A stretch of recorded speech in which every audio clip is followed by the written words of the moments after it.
markaanu baahideena ogeyn kuma degdegin inaanu xulanno shirkadaha hawshan aanu dhiibano waxaanu ogeyn xanuunkay leedahay waxaanu doonaynaa cid ina ka saari karto fahmi karta waxaynu u baahannahay sidaasay horta shirkadda Handijire ku timi iminka iyadoo bishii 7 la marayo waxaanu selectionkii u dambeeyay sameynay bishii 6 aakhirkeedii wiigii ugu horeeyay boardka qaatay labadii wiigii ku xigtayna waxa teamka managementka ayaa gacanta ku hayay runtii aad iyo aad baan ugu mahad celinayaa waxay sameeyeen furis weyn waxaan xusuusanahay habeena badan oo 12 ka rawaxayeen iyagoo maanta oo dhan shaqeynayay imikana caaw waxaynu taaganahay inaynu levelkii 3 u daadejino oo anagu marxaati ka noqono anagu kubadiigaanu ku soo wareejinay iyaguna idinkeedii ku soo wareejiyeen waxaanu markaa u joognaa anagu board ahaan caawa inaanu idin tusno sida ay nooga go'an tahay inaanu hawshaas aanu barbar taaganahay istiraatiijiyada 5 sano inay hirgasho ayaanu caawa board ahaan halkan u joognaa xubnaha kalena safar bay ku maqan yahay kala badan baa jira oo iyaguna jeclaan ka soo qayb galaan istiraatiijiyadu waa maxay istiraatiijiyadu waxa weeyaan 3 qaybood bay maraysaa qaybta koowaad waxa weeyaan xagaad imika joogta waxaynu qiimeynay anagu board ahaan shaqadeedu ahayd Sompower inaanu asas gareyno boosishka ay maanta taaganta haddaanad runta iska sheegin oo aanad isqiimeynin ma garan kartid meel aad u socoto ta ku xigtana waxa weeye xagee la tagay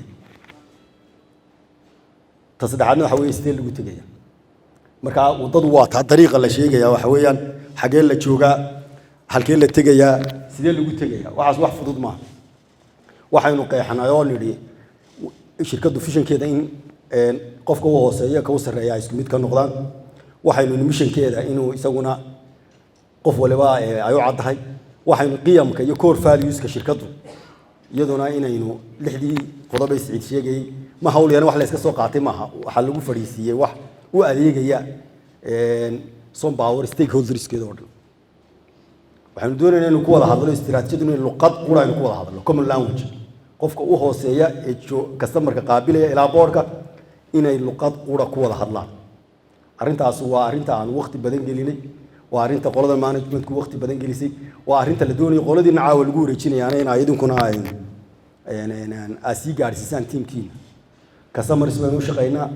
waxa jira wax la customer value proposition customerku siduu inoo arko ayaynu doonaynaa inagu sidoo aragno ma taasaan doonaynaa inaynu isku soo aragno customerskeenu muxuu qiimeeyaa afar qodob oo weyn baa la sheegay in xoogga saarayno si halka u tagno afarta qodob wax hawl yar ma lacag bay u baahan yihiin waqti bay u baahan yihiin aqoon bay u baahan yihiin intaasaynu doonaynaa inaynu alayn garayno oo min boardka ilaa qofka u hooseeya aynu nin waliba roolkiisa ka qaato marka istiraatiijiyadu waxaynu insha Allah hadalka caawa badin maayo waxaynu u dhiganaynaa habeenka aynu xidhanay ducada lagu akhriyo celebration ayaa hadal culus jooga istiraatiijiyada qaybtii fududeyd buu ku dhex jiraa in istiraatiijiyad la sameeyo waa wax fudud laakiin halka ugu adag waxay noqon doontaa in la fuliyo habeenkaas aynu markaas si adag wada hadli doonaa habeenkaas aynu dardaaran badan iyo xisaabtan badan geli doonaa laakiin caawa waxa weeye inaanu idin muujino inaanu barbar taaganahay xagga sare baashu ka timi dhexda ay soo daadegtay xagga hoose marayso ay noqon doonto wax la wada leeyahay insha Allah muddo aan fogeyna waxaynu gaari doonaa inaynu launch garayno oo soo baxo strategic document-kii habeenkaas aynu wixii dardaarana iyo hawlaha si adag uga wada hadli doontaa detail. Assalaamu alaykum warahmatullahi wabarakatuh.